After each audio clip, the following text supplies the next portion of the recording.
Shankara Nataraja.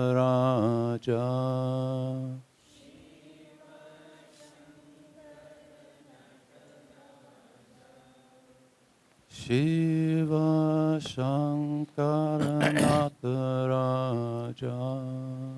Shiva Shankara Nataraja. Thank you. Nice, slow and nice.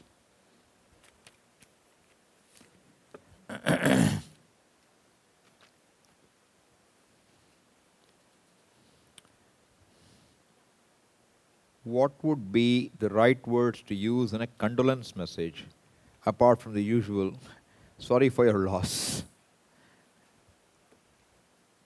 What would you think? Yeah, see, the basic thing is, depends on who is the person you're addressing. That's a very important question. In general,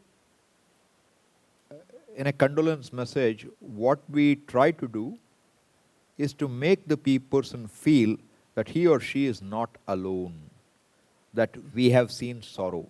No, if no, you have one more minute, familiarity, I'm saying. Yeah. Yeah, that's not my question. I want to know and how to address the departed person, what we say for that, in the sense, not for the people left behind, but like normally you say rest in peace or Om Shanti, prayers for the soul. I think those are enough. In See, that sense, you know how what? do you... The main purpose is not to talk about the person who is gone. Okay. The purpose of condolence is to give strength to the survivors. Yeah. That we should do well. Yeah. And that is not definitely the time for any Vedantic teaching. Yeah. You know, death will come. These are not the right time for it. At that time, we just commiserate with them. Yeah. Yeah. That's all. Yeah. Huh? Basically, it's not a time when they're interested in that, because of the pain is too much. If you tell them it's all normal, you are being insensitive. So we cannot say it, should not say it at that time. And indeed, anybody who has had a situation like that, at that time their mind is grieving. We should respect that and say, I'm sorry, is there any way I can help you? That you can do. But beyond that, nothing more. In between, there was this kind of WhatsApp thing going on, saying that don't use rest in peace. Huh? Not to use RIP. Not to use RIP. So in that sense is what I was... I don't know. I never said RIP to anybody. And I don't know what that means. This is common in the West, RIP. Yeah. So what? I don't know. Rest in peace. Do you have to tell him he'll rest in peace anyway? Dead man is gone. To me, it doesn't matter. It's just that you have to say something. So I've seen people saying Om Shanti. Even that, what is Om Shanti? Essentially, someone sends it, then others copy it. It's like, this autowalas or trucks. Horn, okay, please. What is this nonsense? Horn, okay, please. Everybody writes it on their cars, as if you have to honk a horn. This is just some kind of parampara. I think you want to say something. Prayers is a good idea, because you pray for the soul. So if you ask me, praying for the soul for a good gati is the right thing. We pray for a sadgati. That's a good way, because that's our culture. That he is not gone. He is not going to rest. He is going to travel. Let him travel to a situation which is better. That is sadgati. In the order of gurus, there seem to be only men. Were there any known female gurus? You will hear names of very, very well-known people in the Upanishad. So, Gargi is a very well-known name you will see in Brihadaranyaka. Maitreyi is another name you will see. Very well-known. Were they gurus? They may have been. Now you have Amma, Anandamayi Ma, then Guru Ma. See? So you have a lot of Ammas also now. Numbers will be lesser, definitely. See, in general, the Vedic society was giving a lot of things for men. Women were excluded from a lot of things. While sannyasa, women are not excluded. Jnanam, women are not excluded. If you don't give them a chance to go through the whole thing, how often will they come to that point? So, not the norm. I agree. But women have been there, and Upanishads talk about Gargi, Maitreyi, etc., and they are not ordinary. Gargi is one woman who asks a question twice to Yajnavalkya and Brihadaranyaka. Nobody else asked twice. She asked twice. So, huh? Arundhati. Arundhati is, see, she's asking teacher.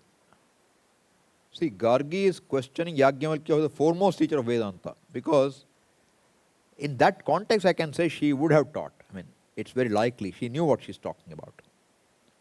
But other side.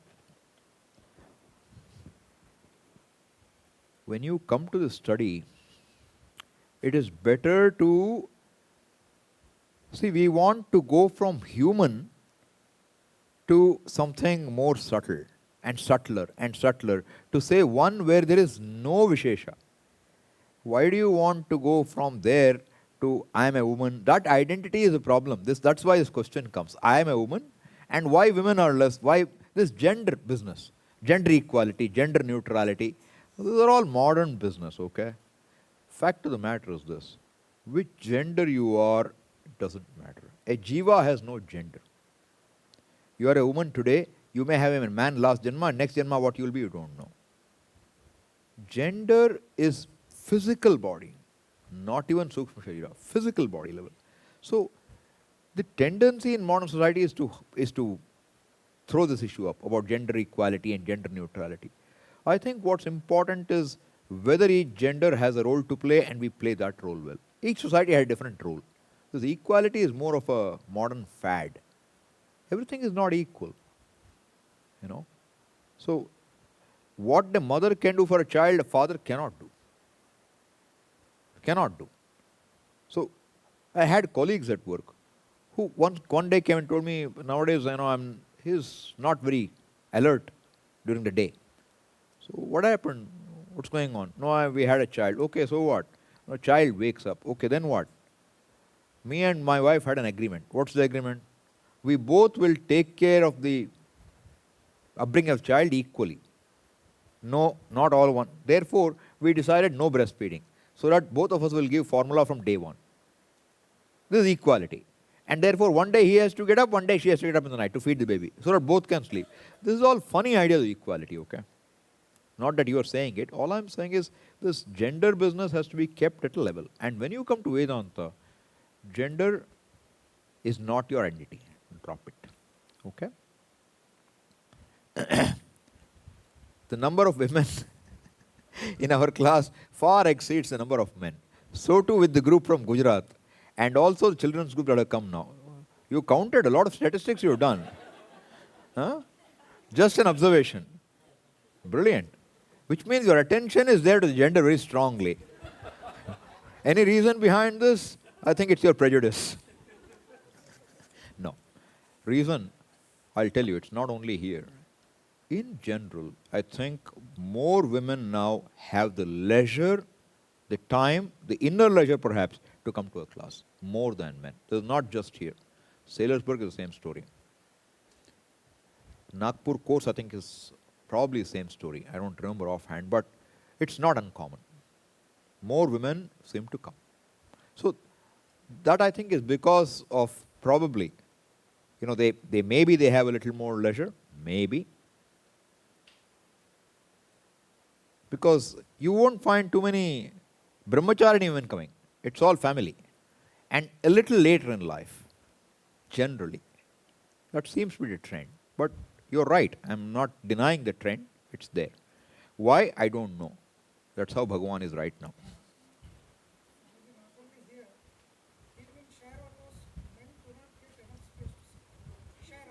Huh? Huh? Yeah, yeah. Why? There are so many women. There are so many women. See, there the logic should be shared auto. There should be, if there are enough men, there will be one shared auto for men. If there are too many women, yes, then he can't squeeze you in between, therefore you will be left behind, he'll take more women because he get more revenue. That's pure economics. I think you're spotting a business opportunity. Okay. It is said the Vedas were revealed to the rishis, and there is something called universal consciousness. I am not clear about how to word it. What should I say to it? What's your question, if any? Is there something called universal consciousness? Or how are the Vedas? What we are talking about, Chaitanyam, maybe what they're referring to. I don't know what you are and what they say, okay? How will I comment on what I don't know? I cannot describe what I have not objectified. That's my problem. But I would expect that's what it might be. No, but the Vedas were written by different rishis at different geographies, different This times. business of Vedas written by rishis, etc., you take with a pinch of salt, okay? Just 1 second. So, Vedas are revealed. Okay. You know Newton, gravity? Gravity is also revealed to Newton. Do you understand what I mean? Gravity is revealed to Newton. Theory, law of relativity is revealed to Einstein. What does revealed mean? It just means everyone sees things falling. But everyone does not go figure out there is a gravity and they'll do that. A rare one indeed is able to see more than what the eyes meet. That person is called a rishi. Newton is a rishi. Any good scientist is a rishi. What does it mean revealed? Bhagavan, all that is here is Bhagavan. So why everyone doesn't know? There is some grace. Alright? So when we say rishi is revealed, it's revealed to rishis and they wrote it down means what? They passed it down. It was an oral tradition. There was no question of writing anything down. Alright? So all we mean, main thing we want to say is Vedas are not the work of a human intellect. It is revealed means it is the truth which you are able to see like Einstein or Newton saw something. That's all we mean. Yes, you have something to say? So we were saying it's just either consciousness or uncaused existence. Why say universal consciousness? See, that's somebody's word. I told you, I don't know what it is. I don't know what the context is. But I could say universal because it is universal to everybody and everything. I could say. It doesn't matter. People come up with some adjectives. If you really want to understand, we would ask the author, what did you mean? No other way, right? But I'm saying I can justify it by saying it's universal to the whole universe.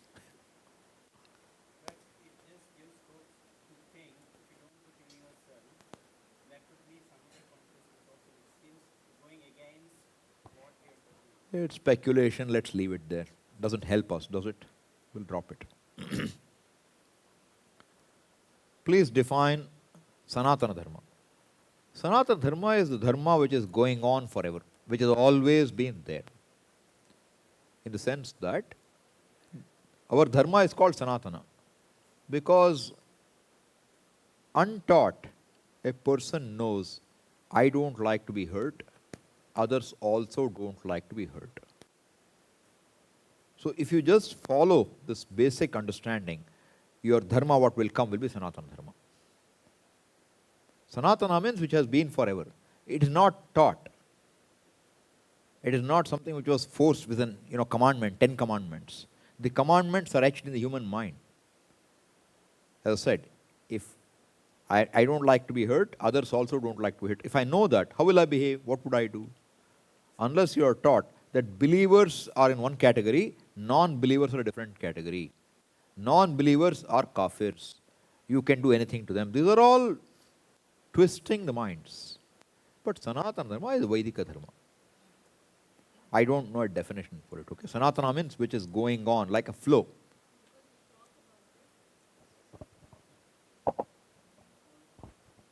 Because it's talked about in, like, for the country, for the general population, we should follow our Sanatana Dharma. So in that Correct. sense, Now, as I said, see, the Dharma is this. There is a freedom to think. We don't have any problem if somebody says Veda is not accepted. Freedom is totally given. We say you have a freedom to believe anything you want to believe. All right?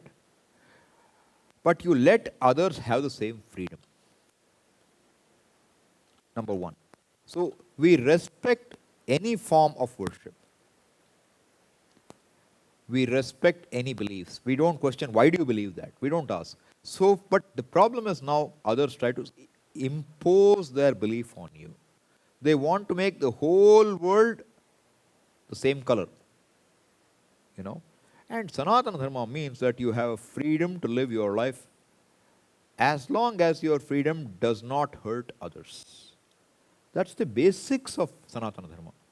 You are free to be who you are. You are free to worship, not to worship. Do anything you want. You are accountable for your actions. That is Sanatana Dharma. And there is Ishvara who takes care of things. This is the basics of Sanatana Dharma. And it has been, as I said, why do you say going on forever? Because that is how we understand the world runs. I understand now this word has been in news also quite often, but this is what it is. That which is going on, it's the basic human dharma without even being doctored or taught.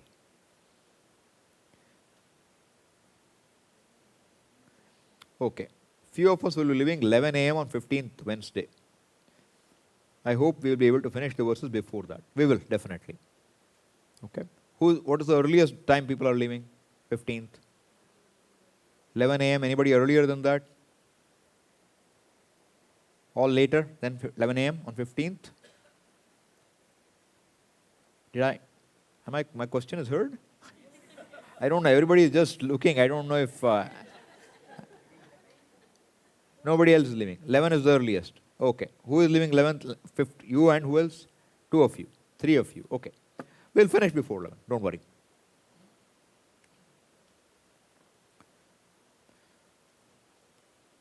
I can finish tomorrow also. We are done with what we have to do predominantly. We just have to, depending on time, I can stretch it or compress it. We'll see what we have to do. Don't worry.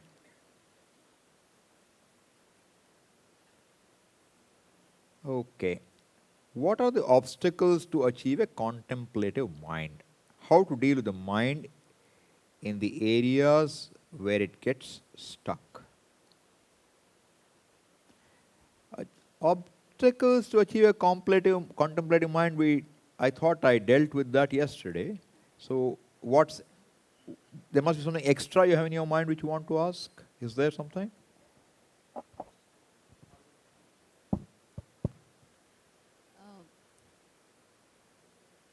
Particularly you don't want to depend on an external source, your understanding is not available to you at that time. So whether to depend on someone else and how to come back to yourself quickly to solve it. See,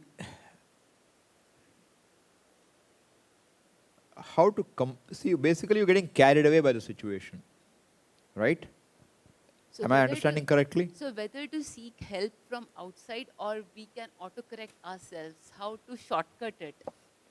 Autocorrection, if it was possible, you would have done it. This is like Vega. Vega means there's a pressure. And the pressure of a situation is so much that nothing is available. It just drives you. And that pressure is because there is some raga dvesha which is extremely strong at that point.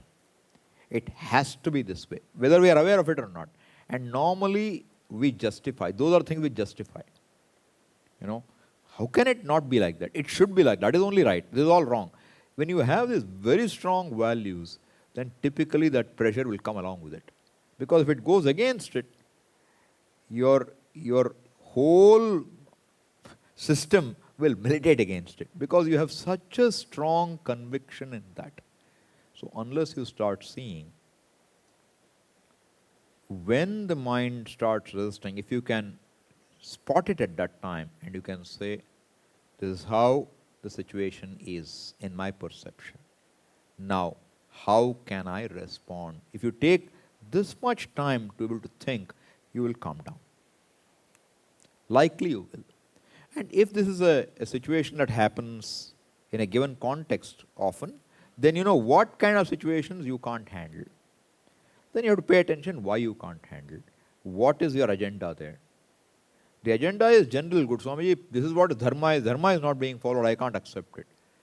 Even if dharma is broken, you are not the custodian of dharma. So you have to say, if you can do something about it, By all means, please do. But when you resist it, you do everything you do anyway, but you carry the mental pain. And that agony is much more than the physical problems.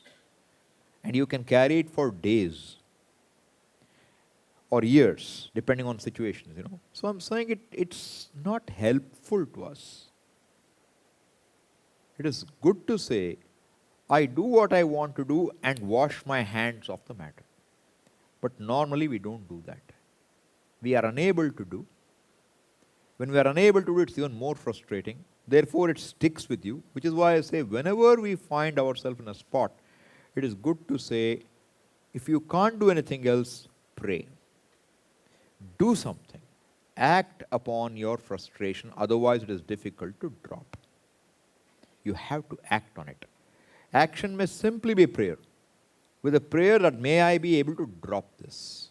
Because it comes again and again and again. It's like a wound, When there is a small wound, you observe, our hands will automatically go and, touch it, feel the bump, again check it out, look at how red it is. You keep doing this. That's the natural way. You nurse yourself. And when a botheration comes, you'll nurse that too. Don't nurse it. See what it is. See if you can do something. The difficulty is you're not able to accept it and you're not able to change it. You're stuck. It should be different. I can't make it different. I want to do something. I can't do something. What will you do? It's frustrating. Then you talk to some people and they will also take sides, which way you should go. Because they agree with you. Yes, this person, what he did is wrong. We should do something about it. You should do. Now you get more excited. Doesn't work. So better you can consult. Sometimes saying it to somebody may help lower the pressure. Some release happens, That's okay. That's all right.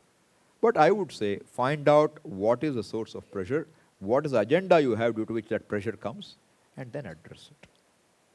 Okay? Is that the whole question or was there more? No, it was. Thank you so much. One feels to be capsized and all the understanding seems to be same thing. Okay. Since avidya is in every being's subtle body, okay. Does avidya differ across humans and animals? Answer: no. As a being comes into apparent existence, it inherits all the laws, including ajnana, from Ishvara. Conscious body mind of humans makes the wrong association, perhaps at infancy, and strengthens it. Kind of right. I would not say, I can't point out how it's said differently. But you are stating your understanding, it's kind of right, but I'm not very comfortable saying it's precisely as 100% is right, okay? General idea is correct. Because, avidya is in every being's subtle body. Not entirely correct. Avidya is the reason why a person identifies with a body. Avidya is the cause for the subtle body. It is not in. It is the very cause why there is a subtle body. And therefore, when a person gains moksha, the subtle body goes. Until then, it doesn't go. So the words there I would not entirely agree with. But in general, I would agree with the fact that that is how everybody is born. You are born with avidya. Avidya is not something you acquire. It is how we are born. That part is correct. I think that's the main part you have to ask. Correct? Okay. Since Ishvara does not objectify a body-mind, how does Ishvara target when an individual prays for ajnana removal? Answer. Ishvara within this body-mind recognizes ajnana through sadhana. And as sadhaka matures in chitta shuddhi and acquires jnanam for ajnana dissolution, that incremental progress stored in perhaps chittam. Good extension of logic, but better don't go there. How? See, the fact is this. There is no jiva, there is nothing outside Ishvara. Ishvara is all knowledge. How it works, you will understand if you are Ishvara, not otherwise. Leave it there. Don't get into the mechanics, because any mechanics you get into may not be right. It's not all in the current also. Any number of supercomputers won't do the job. Because at once, not just this earth, if you say there are multiverses, all the multiverses data is sitting in Bhagavan's head, as though. See, you again take the software example. You have a massive warehousing system or airline reservation system. How many data points, how many entries, how everything happens? You can say there are multiple threads and there are multiple servers. These are all implementation details. And as load changes, you balance it differently. All this can be done. But exactly how the implementation is done, we leave it out. You understand? Logically, this is what is happening. And the fact that it's all knowledge Ishvara is what makes Ishvara very difficult to understand. We say what makes Ishvara into this capacity to do everything, that is Maya Shakti. What enables Ishvara to be Ishvara is Maya Shakti. And that Maya Shakti is a Shakti of Ishvara. It's not that Ishvara is there and separately Maya Shakti is sitting there. Ishvara is with Maya Shakti. All I'm saying is this, exactly how Ishvara determines everything is not within the scope of Shastra or our understanding. There is a question I want to ask about that. The main point is that it is not the external Ishvara who is going to help a specific individual. I felt that it is the Ishvara within. That is, there is that operative word. Fair enough. See, the point to clarify that alone, I asked the question. Okay. See, the question is this. Is there an Ishvara outside at all? Yes.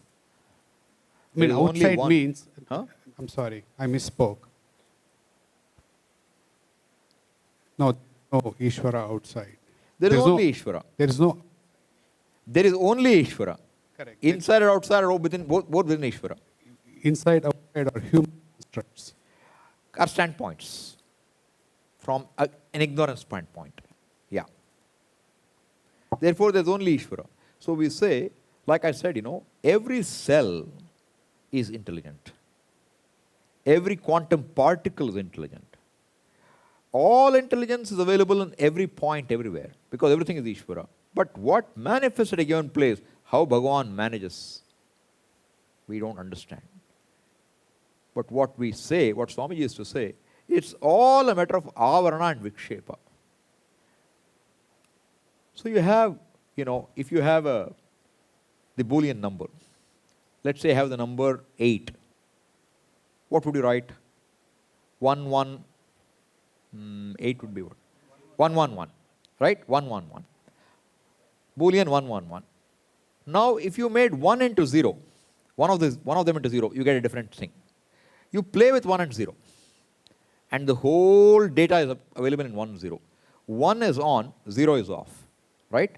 So Swamiji would say that you have so many attributes. Each point you have choices. Bhagavan closes one, opens the other. You imagine it that way, okay? With 1 and 0, you manage the whole thing. So it either on, it's off. Some idea you will get. But these are all human beings trying to imagine how Bhagavan works. We don't know how it works. Okay?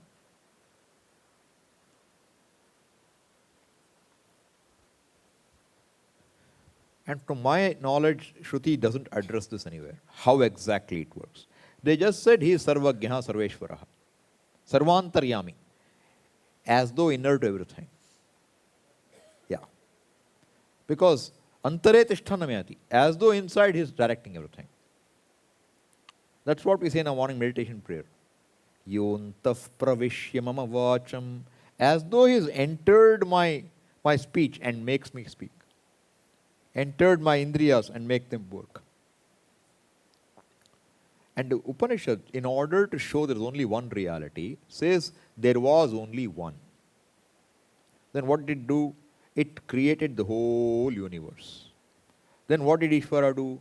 He entered into all the bodies. How can he enter all the bodies? It is like saying there was space. Then Ishvara has space. Then he created a pot. Then he entered the pot. He didn't enter. The entry is only set to show that he is always available everywhere, but can be recognized only in a buddhi. Okay. Swamiji, are these statements correct? Process of antahkarana shuddhi is on a scale. You mean relative?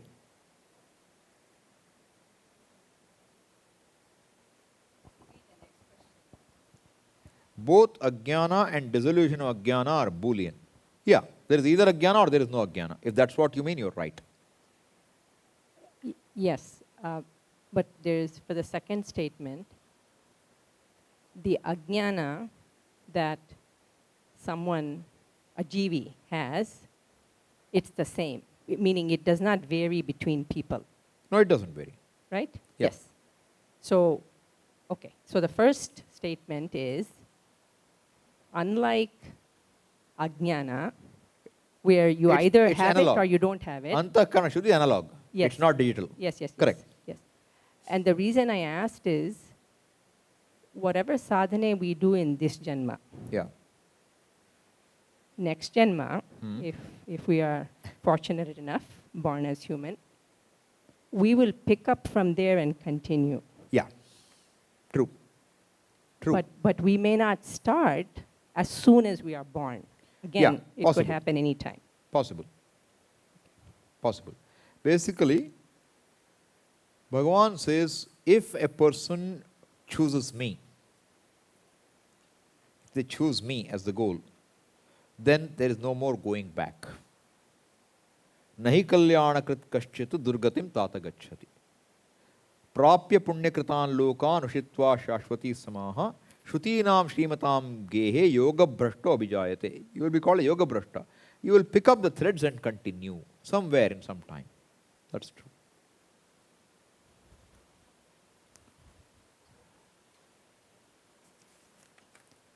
As per my understanding, I am whatever thing is there in this world.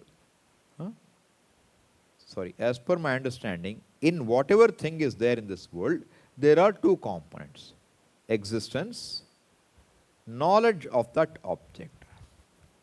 Okay? As in a pot, it's clay plus potter's knowledge. Okay? In me, existence plus knowledge that made me. In you, existence plus knowledge that made Swamiji. Okay? The second component is different in every vastu, by which everything becomes different from the other. Then how can we see the same in everything? That's to see me in every other being. See, when you say existence plus knowledge that made me, who is the me? Are you made or not made? What is me? Tell me, what is me? This body. Is that you? Is that you? First question. Is that you? If that body which is called Uma is you, then you cannot be everything anywhere. Definitely, you're right. Is that you? What is that? Body is that existence plus knowledge of body. Okay? You say pot is what? Clay plus potter's knowledge. I took it all the way. I said clay is not the last word. Finally it will become what? That nitya vastu, which is not in time. That plus knowledge of pot is what is pot. Okay? Anything is that plus knowledge of that particular form. Knowledge of a form. This body is a form. Okay? What is your reality? I am not saying you are one of those forms. I am saying you are the formless reality. You seem to be thinking you are one of the, you think this is you? If this is you, there is no moksha. Cannot be. Am I making sense? See, you seem to be confusing. When I say no, anything is existence, which existence? Timeless existence, okay? Keep that in mind. Timeless existence, unchanging existence. That existence plus a name and a form. The plus is not a real plus. The plus is swallowed in that existence. This is very critical. Now I say this is what? Clay plus pot knowledge. Is there anything other than clay here? Where is pot knowledge? Where is pot here? There is only clay. It's your viewpoint that you take pot to be a reality. If you take this form to be reality, I have to point you, it's not just a form. It's a form plus an existent thing. Because pot does not have its own independent existence. It depends on clay. Therefore, I said it's clay plus pot knowledge. So, this body is what? That knowledge of body plus the unchanging existence. Where do you place your eye? If you place it in the body, you cannot be anything else. If you place it in that eye, there is only Y, one eye, which is not in time. And that eye has to include everything else. Not going in. Not a good time to make it go in, okay? We'll see it tomorrow. 9 in the night is not a good time for this. Then you won't sleep in the night. We'll look into it tomorrow. Okay? Anything else? Yes. 1 second.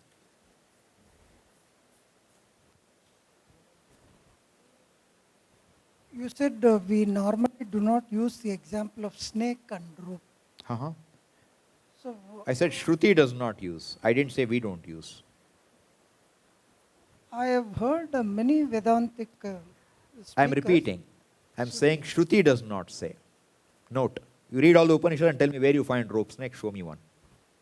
Are there any shortcomings in that example? Yes, it tends to. The problem with that example sometimes is you think it's non-existent absolutely. A rope snake does not have an objective reality. It is purely a mistake. It's purely a mistake. Pot is not a mistake. That's a big difference. So people think rope snake, world is like rope snake means what? World is not existent at all. It's a mistake. That's not true. Pot exists. This is Vyavaharika, that is Pratibhasika. The idea of rope snake is to show. There are 2 examples we give. One is shell which looks like silver. Another example is rope snake. Shell with silver is an example to show that even though there is nothing precious, if you imagine something precious, you have a pravritti. You go towards it. And the rope snake example is to show, even though there is no cause for fear or dvesha, when you even imagine a cause for fear, you run away from it. One is raga, dvesha. One is pravritti, one is nivritti. Both are covered in those 2 examples. But when you use those 2, both examples, not both, rope snake is an example where one can think it is just non-existent at all. It's only a mistake. Whereas this is Ishvara Srishti. Okay? Therefore, Swami would always say, better to go with pot, because rope snake you will have a different connotation in your head. Okay? Yes, sir.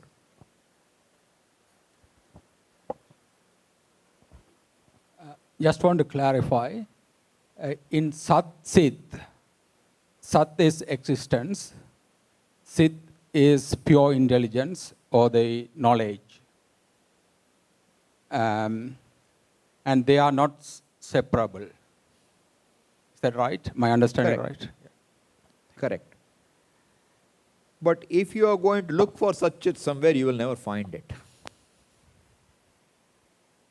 You can only understand it as yourself finally. Don't look for something called such. Because your existence is that. Is that alone? Yes. Existence is always pure. It never gets tainted. This is our wrong thinking without understanding existence, that it has a being apart from existence. So Existence that, ever pure. that existence Yeah. is actually pure intelligence or pure consciousness. Yes, I can In that say form. yes, but I don't know what you understand by those words. I will say yes, but that means I acknowledge that word can be used that way. Shuddha Chaitanyam. But what that means is, can there be a Shuddha Chaitanyam? Can there be impure consciousness? You're saying pure consciousness. Can there be impure consciousness or not? Because it is not modified. Can there be impure consciousness or not? Well, when it comes through the mind in andakarana, andakarana takes that consciousness and modifies. If consciousness gets modified, you're in trouble. Where the mind gets the knowledge. That's why I'm saying, you're using the word pure, impure. These words have all got to be understood. These are not, we're not talking of potatoes and bananas. We're talking of something unchangeable, not in time. These words have to be very consciously. Look, is this pure clay or impure clay? Is it pure clay or impure clay? Tell me. Pure clay? Then what is impure clay? If you call this pure clay, what is impure clay?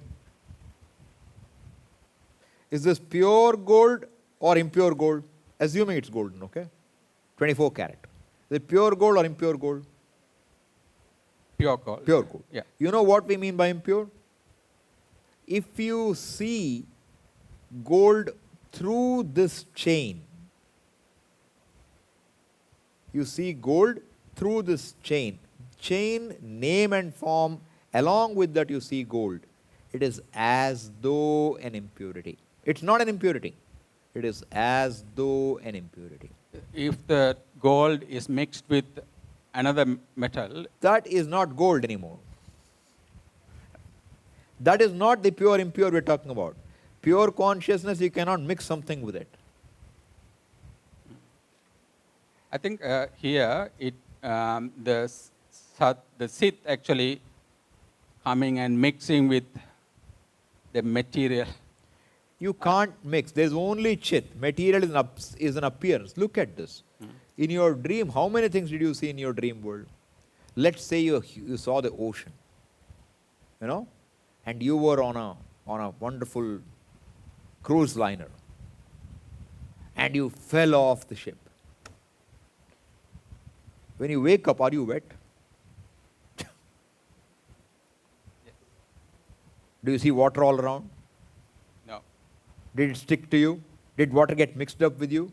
No. Does anything get mixed up? It's only Chaitanya. There is no mix-up possible. It's purely mix-up is here. Impurity is only here, not in the Vastu. Vedanta uses so many words only to knock out the mistakes we make.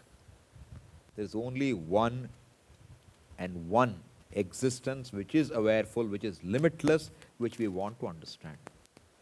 So should we use it as just intelligence or just knowledge?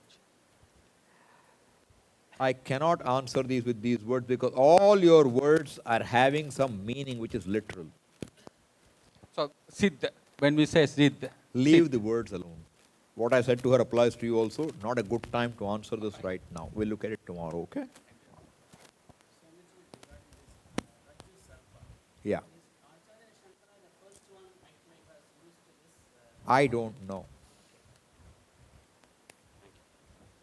What if he did?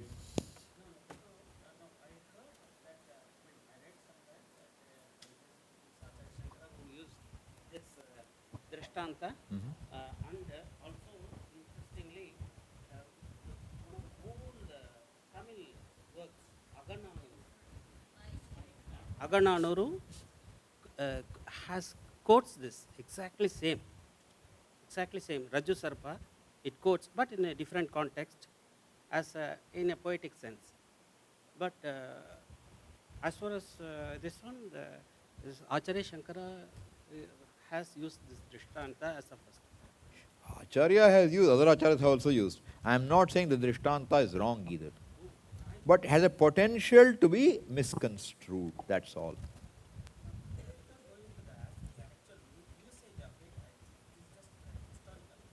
I don't know. I'm not so well read to tell you Shankara used first, somebody else used first, I don't know. Okay. Yes? Last question. Patience. Yeah.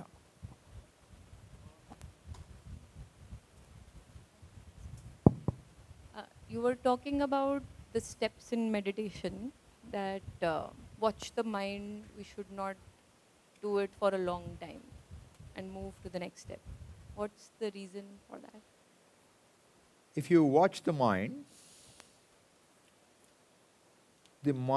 a watched mind normally doesn't do much. It just gets stilled. You're not trying to stop the mind. Just watching the mind will slow it down.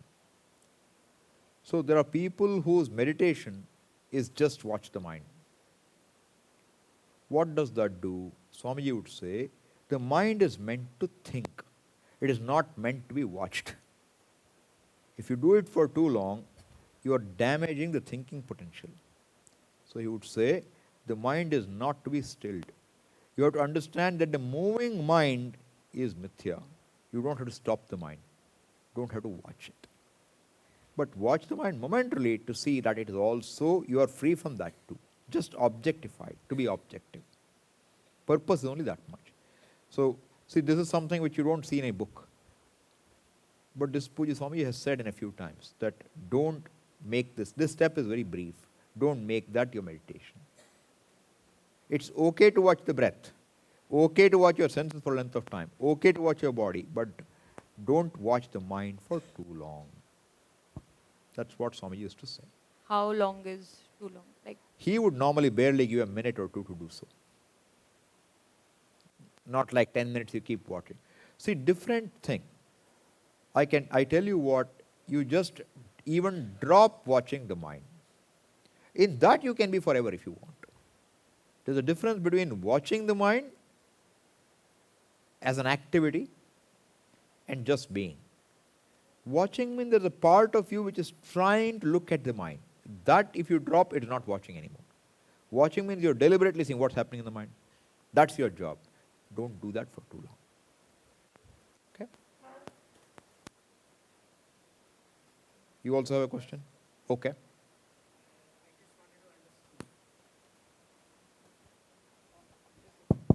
Just wanted to understand the initial prayer of meditation, the meaning of that. I explained it in meditations itself. Anyway, I'll do so again now. See, the first verse is meant to make you see Ishvara as the order, managing everything. So, yontav pravishya mama vacham. Yaha, the one who, having entered my speech, imam prasuptam. The speech is dumb unless it is Ishvara enlivens it. Imam prasuptam. Sanjeevayati enlivens it. How does it do so? Just by presence. Shakti dharaha swadhamna. By just the presence of Ishvara, the whole world runs. He doesn't have any sweat. Doesn't run to do anything. They say preside over. Like our president, He doesn't do anything. The country runs that way. Presiding over. Just in the presence of this Atma, everything. That's Ishvara. But the idea is what? Sanjeevayati akhila shakti anyan swahasta charana. Anyan hasta anyanscha, not anyan swa, anyanscha hasta charanan. Shravanatvagadim, hands, limbs, ears, all organs, all of them, Bhagavan runs just by his presence. Which means what? Everything is within Ishvara's order, and why everything works the way is Ishvara's law. This is to recognize the presence of Ishvara as not somebody sitting somewhere out there, but in every cell, in every limb, in everything. In the sun, it is Ishvara. In the moon, it is Ishvara. But in this verse, we say with reference to his body. But the same can be extended to the whole universe, which I did when explaining the meaning. I did do that in the meditation. Everywhere you see Ishvara. Idea is to see that everything is Ishvara. So you begin with that thought, then to accept things, accept your past, accept people. All that becomes easier because now you understand Ishvara is not that nice, compassionate, very, very kind person who won't do anything hurtful to you. This is all imagination. Lord is the merciful one. That means Lord won't give you trouble or what? He is merciful if you are a dharmic fellow. If you create adharma, he has to punish you too. He comes in both forms depending on what is your karma. If your karma is dharma, you will get good situations generally. If it's adharma, you will get papa karma. Therefore, Rudra is one who will punish those who are make you cry, and if you are a dharmic fellow, he'll wipe your tears too. Both. Bhagavan is both. So when you recognize Bhagavan that way, then accepting everything becomes a lot easier. A lot of people now have this question, Swamiji, but why is there a tsunami? Why is there an earthquake? Why are there people starving? Why the politicians are corrupt? Because we all deserve the government we have got today. Papa of the whole country. That's what it is. Samashti karma. Ishvara is untainted. Ishvara just, that's why I like the software example. A software does not discriminate what you type, okay? You punch the A key, it will show A. You type B, it will show B. If you say Q, it will show Q. What you type will get the answer appropriate with your input. Your freedom to act is your input. What you get is programmed.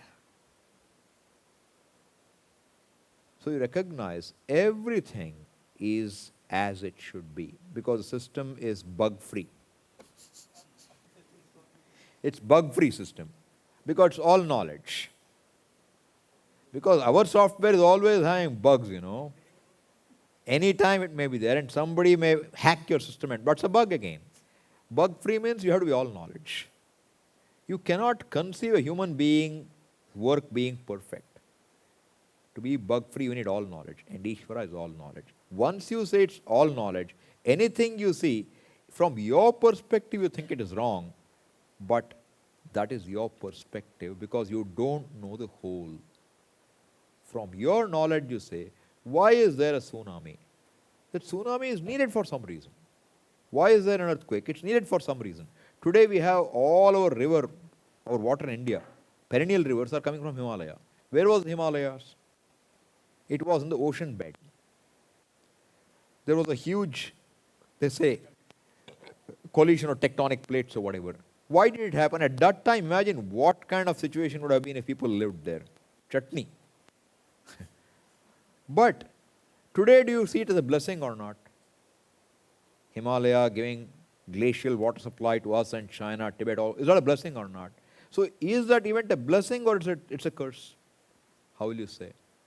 So you have to understand, perhaps whatever life forms were there at that time, their papa karma warranted an end of that. Or maybe their punya karma didn't have to live any longer to suffer, they had to go. It doesn't matter what it is. Why dinosaurs came and went? We don't know. But there is a reason for everything. Nothing happens without a reason. But what are we looking at finally? At the level of the world, everything is caused. Within the cause-effect world, there is no perfect answer for anything, except you find a cause for everything. In that, caught up in that circle, you can never escape samsara. So you have to break out of this cause-effect circle, and you don't break out by destroying cause-effect, by just negating the reality. By seeing that there is an uncaused cause, which is the cause of everything, so-called cause of everything. Okay? So that's the first verse in the meditation.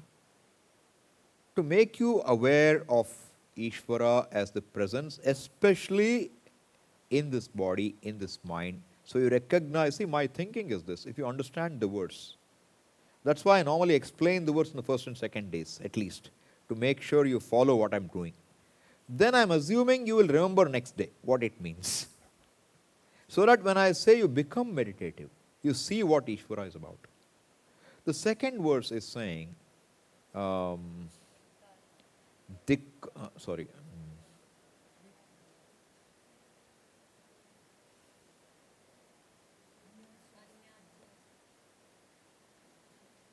Dikkaladhyanavachinna ananta chinmatra murtaye.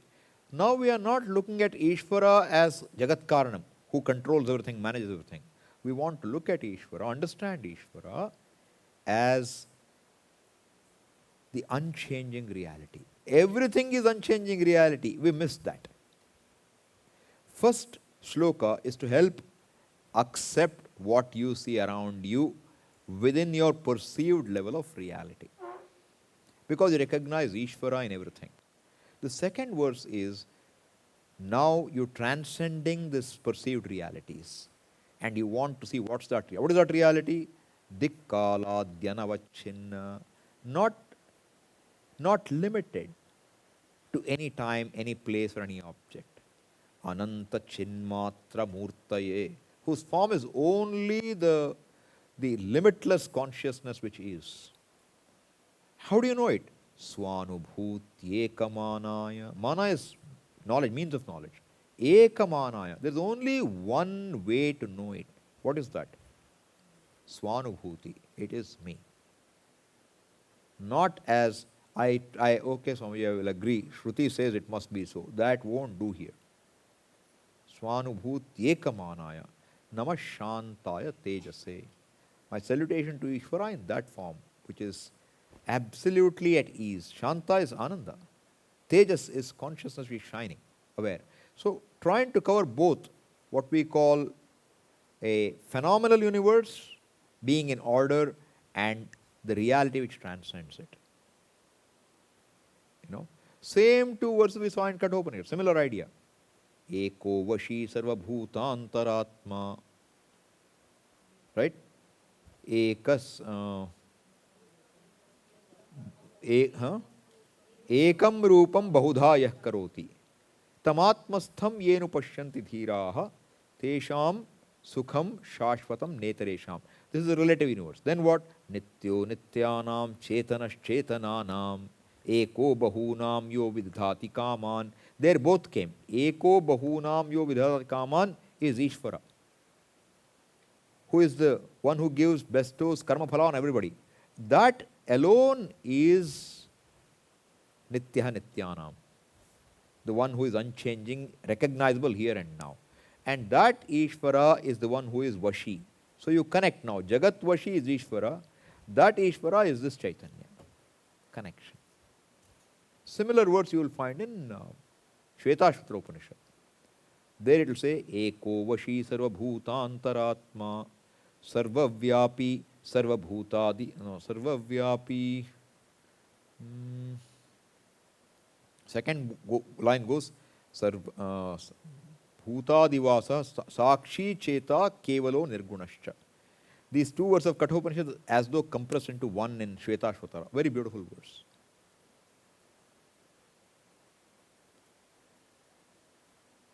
Not coming right now. It will come when it comes anyway. Okay?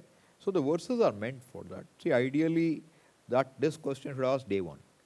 What I tried to have seen so far, I will keep those verses for the whole series. So it becomes part of you. By the time you finish the course, that one verse at least comes to you and you know what it means. And I try to give a bit of the meaning every time. But if I spend more time in it, I have less time for other steps. So I try to balance it. First, second day, I'll spend more time on it. Then I'll slowly cut down, assuming you follow. Okay? Yes, now really last, okay? I don't have energy to say any more. Can the word sat be interpreted as sattva? Sattva guna also. Sat. Didn't understand anything. Repeat. The word Sat Tat. can be a Sat. Sat Chidananda Sat can be interpreted as Sattva Guna. No. That is not what I'm saying at all. No. Did I ever use the word Sattva Guna in the No, context? no, Then why are you no. bringing that in? I should have said something for you to think like that. No? What's making you think like that? I read. Don't bring some book knowledge into this old stuff. Keep it there. Wherever you read it, you leave it there, okay? It will cause trouble. What I didn't say, if you imagine, it will be trouble. I have not even talked about Sattva, Rajas, Guna, Tamas Guna in this class, almost. Unnecessary detail for now. I'm cutting across all those and giving you what has to be done. Okay? It's not Sattva Guna. Sat is the being, existence. Not in time, not in Not space. that Guna at all. Not a Guna. Okay? Om Purnamadav Purnamidam Purnat Purnamudachyate Purnasya Purnamadaya Purnameva Vashishyate Om Shanti Shanti Harihi Om Shri Gurubhyo Namaha Harihi Om